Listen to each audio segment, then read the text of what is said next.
Toda la materia, es decir, cualquier tipo de objeto, tu celular, una mesa, la silla, el agua, la tierra, las plantas, tus lentes, tus cuadernos, todo, tú mismo, absolutamente todo, se compone de átomos.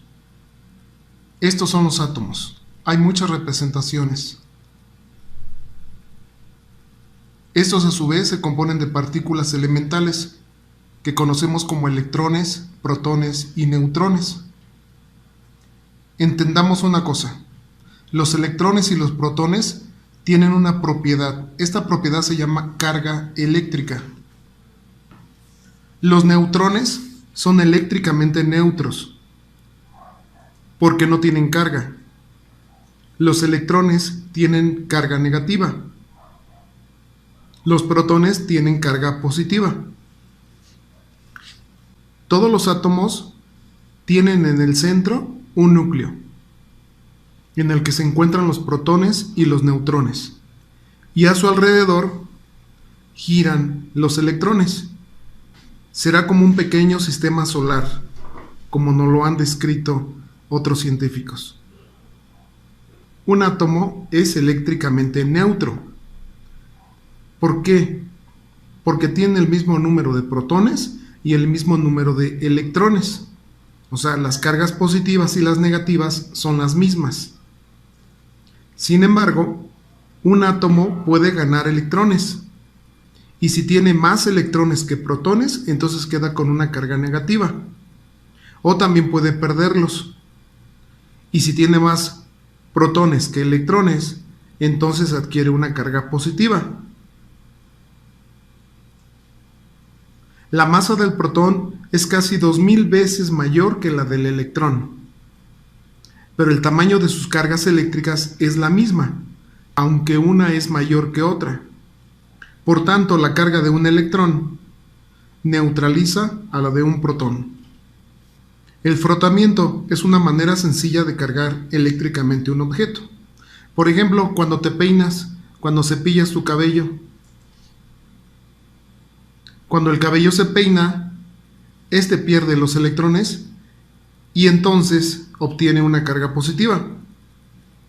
Y el cepillo o tu peine ganará esos electrones y entonces su carga final es negativa. Es decir, cuando un objeto se electriza por fricción, la carga no se crea, pues siempre ha estado ahí, ni se producen nuevos electrones, porque solo pasan de un objeto a otro. Es lo que nos dice la ley de la conservación de la carga. Esta ley dice que es imposible producir o destruir una carga positiva sin producir o destruir al mismo tiempo una carga negativa, de idéntico tamaño. Por lo tanto, la carga eléctrica total del universo es constante. Quiere decir que no hay más y no habrá menos, pues no se crea ni se destruye. En este caso, nada más cambia de lugar. Al estudiar los fenómenos que se producen por cargas eléctricas en reposo, es decir, los fenómenos electrostáticos, encontramos una diferencia fundamental con los fenómenos magnéticos.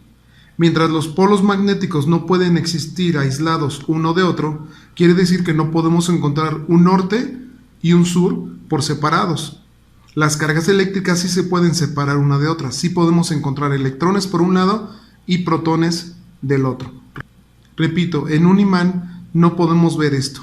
Un sur siempre estará acompañado de un norte. Si tú partes un imán, se volverá otro imán con su norte y su sur. Si lo vuelves a partir, volvemos a encontrar norte y sur juntos.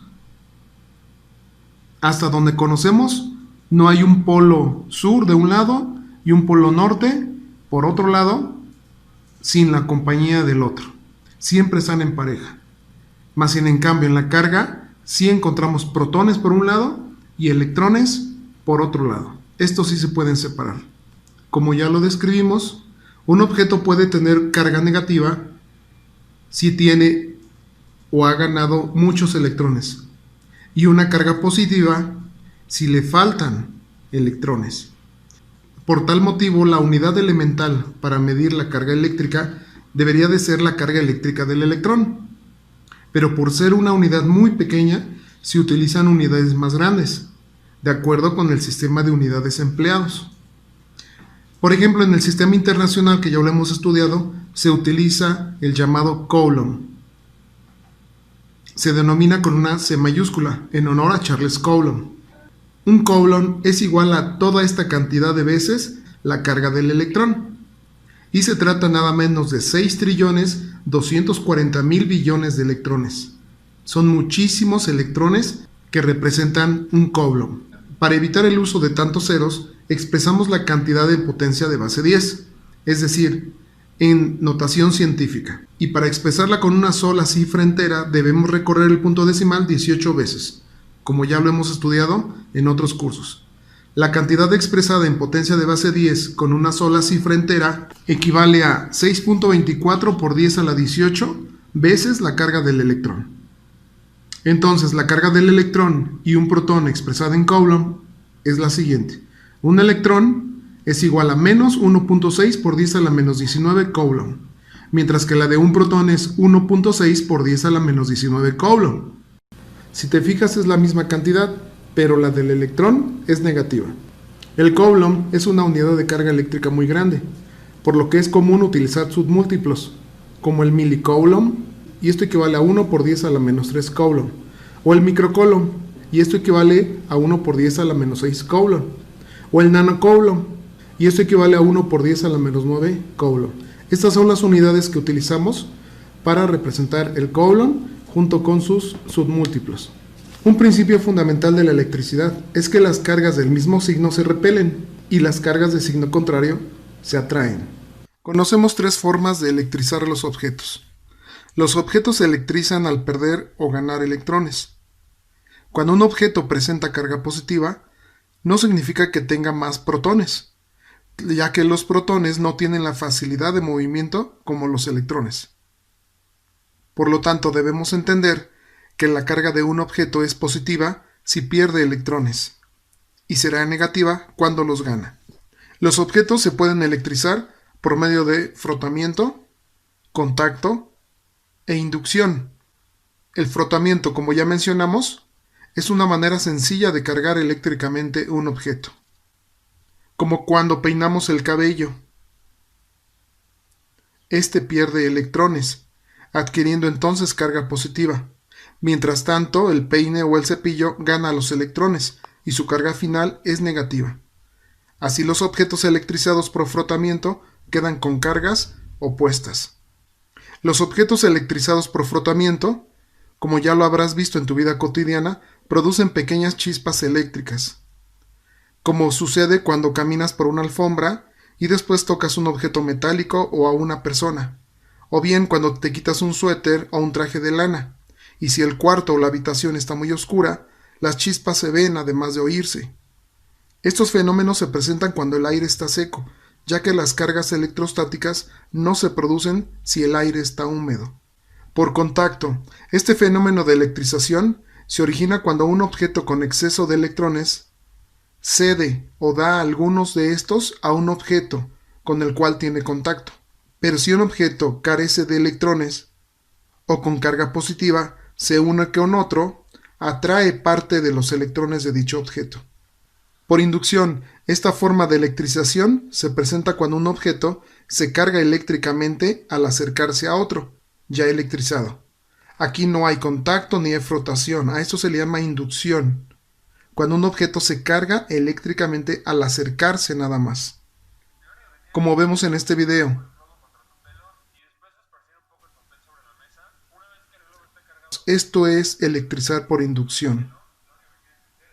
La superficie del papel se cargó a distancia, esto es, por inducción. Cuando se desea descargar un objeto, solo se necesita ponerlo en contacto con el suelo, o como se dice comúnmente, hacer tierra. Para ello se puede utilizar un alambre o tocarlo con la mano simplemente. Si un objeto con carga negativa hace tierra, los electrones se mueven hacia el suelo, pero si tiene carga positiva, atrae electrones del mismo y se neutraliza. Un detalle que debes de conocer, el planeta Tierra, nuestro mismo planeta, es un banco infinito de electrones. En esta tabla te muestro la serie triboeléctrica, hecha con algunos materiales conocidos. Como ya sabemos, Algunos materiales mantienen sus electrones más fuertemente unidos a ellos. Esta propiedad determina su ubicación en la tabla, de manera que, si un material se desprende muy fácil de los electrones al ponerse al contacto con otro, será más positivo en la serie triboeléctrica. En cambio, si se le hace más fácil capturar y apoderarse de esos electrones, será más negativo en la tabla. Así, por ejemplo, partimos del neutro, si nos vamos a la parte donde son más positivos. Papel, aluminio, seda, piel de gato, plomo. A medida que subimos en la tabla, observamos entonces que el aire se desprende mucho más rápido de los electrones, seguido de la piel humana, el cuero, piel de conejo. Estos elementos se desprenden muy fácil de sus electrones, por eso se hacen más positivos. Y al contrario, los que se hacen más negativos son los que capturan más fácilmente los electrones. Y entre ellos tenemos la madera, que es uno de los más bajitos, de los que casi no captan, está muy pegado al neutro. Seguiría el plexiglas, luego el ámbar, el acrílico, el poliestireno, el globo de goma, y así nos vamos. El que más atrae electrones será la ebonita, en segundo lugar la goma de silicona, el teflón, etc. Ahora veamos qué son los conductores y los aislantes. Los materiales conductores de electricidad son aquellos que se electrizan en toda su superficie, aunque solo se frote un punto de la misma. Como conductores tenemos todos los metales, soluciones ácidos, bases y sales disueltas en agua, así como el cuerpo humano. En cambio, los materiales aislantes, o malos conductores de electricidad, también llamados dieléctricos, solo se electrizan en los puntos donde hacen contacto con un objeto cargado, o bien en la parte que se frota. Algunos ejemplos de materiales aislantes son la madera, el vidrio, el caucho, las resinas, los plásticos, la porcelana, la seda, la mica y el papel. Cabe mencionar que no hay material 100% conductor, ni un material 100% aislante. En realidad todos los objetos son conductores eléctricos, pero unos lo son más que otros, y por eso es posible hacer, en términos prácticos, una clasificación como la anterior. Aún más, entre conductores y aislantes existen otros materiales intermedios, a los que les llamamos semiconductores. Estos son el germanio y el silicio contaminados por otros elementos, y los gases húmedos.